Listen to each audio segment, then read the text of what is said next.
আমি কিন্তু একদিকে বললাম যে ওই যে আমার পাওনাদার, আমি বাংলাদেশের সবচেয়ে পাবলিকলি ইনডেটেড পার্সন। আমার মতো ঋণগ্রস্ত পাবলিক পার্সন আর কেউ নেই।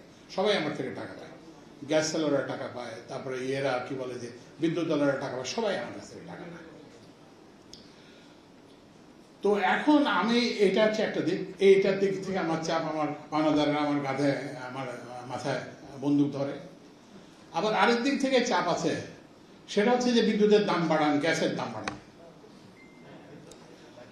তো আপনারা জানেন যে এই সরকার তো 6 মাস হতে চললো, আমরা কিন্তু বিদ্যুতের দাম বাড়ায়নি হচ্ছে যে এটা আমার পার্সোনাল ক্রুসাইড হিসেবে নিয়েছি আমি, it will be immoral to increase the electricity price.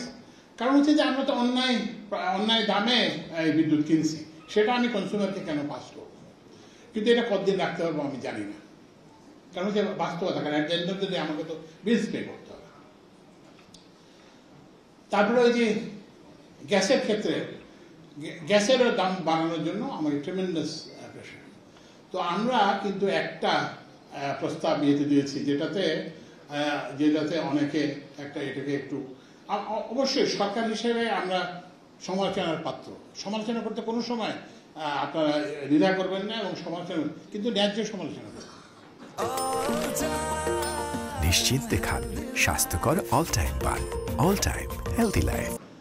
আমরা বিআরসির কাছে যে পেট্রোবাংলা থেকে যে প্রস্তাব বিআরসির কাছে গেছে, সেটাতে কিন্তু সব কারখানা, সব শিল্প খাতের গ্যাসের দাম বাড়ানোর কোনো প্রস্তাব করা হয় না। শুধুমাত্র বলা হয়েছে যারা নতুন সংযোগ নেবেন বা বাড়তি গ্যাস চাইবেন তাদের জন্য দাম বাড়ানো।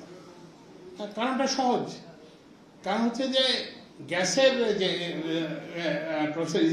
গ্যাসের মূল্য দেখবে গোপনীয় কিছু না, এলএনজি প্রাইসের ইম্পোর্টে যে পাবলিকে, তখন 72 টাকা দিয়ে গ্যাস কিনে তো আপনাকে 30 টাকা দিয়ে আমি কতদিন গ্যাস দিতে পারবো? তো এখন বিকল্পটা কি? বিকল্প হচ্ছে যে গ্যাসের আমদানি কমায় দিতে হবে, তাহলে গ্যাসের পরিস্থিতি আরো খারাপ হবে। তো ওই জন্যই যে অবশ্যই আমাদের সমালোচনা করবেন, আমরা ভুলের ঊর্ধ্বে না, আমরা ফেরেশতা না, আমাদের কিন্তু একটা কি বলে একটা সঠিক নিয়ত আছে। আমরা একটা চেষ্টা করতেছি, আন্তরিকভাবে চেষ্টা করতেছি পরিস্থিতিটা উন্নতি করার জন্য।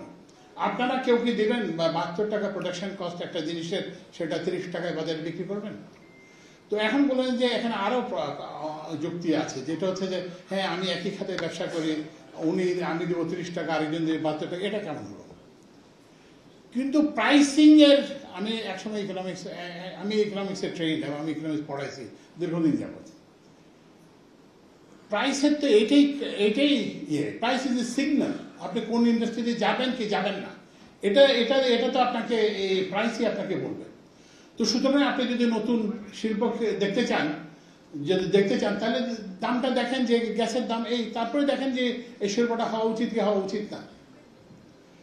তো ওই জন্য আমি শুধুমাত্র স্বনির্বন্ধভাবে আপনাদের কাছে এটা অনুরোধ জানাই যে আমরা একটা খুব কঠিন পরিস্থিতি ইনহেরিট করছি, যেটা ছিল না। ওই যেটা বলা হয়েছে গ্যাসের অনুসন্ধান করা হয় না, তারপরে অনেক বেশি দাম এগুলো।